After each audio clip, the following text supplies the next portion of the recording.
Hi, good morning every one. ഞാനിന്ന് breakfast ഉണ്ടാക്കാൻ പോയിരുന്നു. അപ്പോൾ സ്പെഷ്യലായിട്ടുള്ളൊരു ബ്രേക്ക്ഫാസ്റ്റ് ആയതുകൊണ്ട് നിങ്ങൾക്ക് കൂടെ ഷെയർ ചെയ്യാമെന്ന് വിചാരിച്ചു. വളരെ ഈസി ആയിട്ട് ഉണ്ടാക്കാവുന്നതാണ്. വേറെ നല്ല ദോശയാണ്, പക്ഷെ വെറും ദോശയല്ല, പ്രോട്ടീൻ റിച്ച് ആയിട്ടുള്ളൊരു ദോശ, ചെറുപയർ ദോശ. വളരെ ഈസി ആയിട്ട് ഉണ്ടാക്കാവുന്നതാണ്, ഹെൽത്തിയാണ്. അപ്പോൾ അതിൻ്റെ റെസിപ്പി നിങ്ങൾക്ക് കൂടെ ഷെയർ ചെയ്യാം.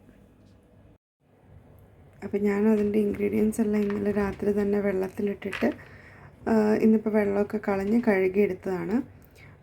1.5 ഗ്ലാസ് ചെറുപയർ എടുത്തു ഞാൻ. അതിനൊരു 3/4 ഗ്ലാസ് പച്ചരി എടുത്തു. അതാണ് 2 മെയിൻ ഇൻഗ്രീഡിയൻസ്. പിന്നെ ഒരല്പം ഉലുവ ഇട്ടിട്ടുണ്ടായിരുന്നു. അതുപോലെ തന്നെ ഇത് വാൾനട്ട് ഇട്ടിട്ടുണ്ട്. വാൾനട്ടോ ബദാമോ ഒക്കെ നമുക്കിടാം, കുഴപ്പമില്ല. കുഞ്ഞുങ്ങൾക്ക് കൊടുക്കുമ്പോഴത്തേനും നല്ലതാണ്. അപ്പോൾ ഇതല്ലാണ്ട് കൊടുക്കാൻ പറ്റാത്തതുകൊണ്ട് നല്ലപോലെ അരച്ച് ചേർക്കുമ്പോഴത്തേനും ഹെൽത്തി ആയിരിക്കും. ഇത് അരയ്ക്കുമ്പോൾ ഇതിൻ്റെ കൂടെ നമുക്ക് വേണമെങ്കിൽ പച്ചമുളകോ ഇഞ്ചിയോ കറിവേപ്പില അങ്ങനെ എന്ത് വേണമെങ്കിലും ഇടും. അപ്പം ഞാൻ പച്ചമുളകൊന്നും ഇടില്ല, കുഞ്ഞിന് കൊടുക്കുന്ന കാരണം. നമുക്ക് വേണമെങ്കിൽ നമ്മുടെ ഇഷ്ടം അനുസരിച്ച് അങ്ങനെ ആഡ് ചെയ്യാം. നമുക്കിത് നല്ലപോലെ അരച്ചെടുത്തിട്ട് വരാം. ഞാൻ ദോശമാവ് നല്ലപോലെ അരച്ചിട്ടുണ്ട്. ഇനി നമുക്കിതിൽ ആവശ്യത്തിന് ഉപ്പും കൂടെ ചേർത്തിട്ട് നമുക്ക് ദോശ ചുട്ടെടുക്കാം.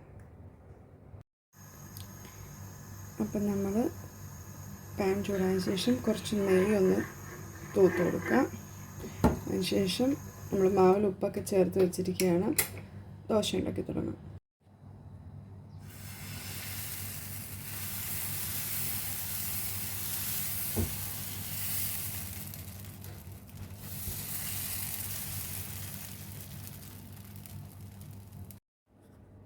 അപ്പോൾ ദേ നമ്മുടെ പ്രോട്ടീൻ റിച്ച് ആയിട്ടുള്ള ചെറുപയർ ദോശ ഇവിടെ റെഡി ആയിട്ടുണ്ട്. എല്ലാവരും ഒന്ന് ട്രൈ ചെയ്ത് നോക്കുക. വളരെ ഈസിയാണ്. അടുത്ത വീഡിയോ ആയിട്ട് നമുക്ക് പിന്നെ കാണാം. ബൈ.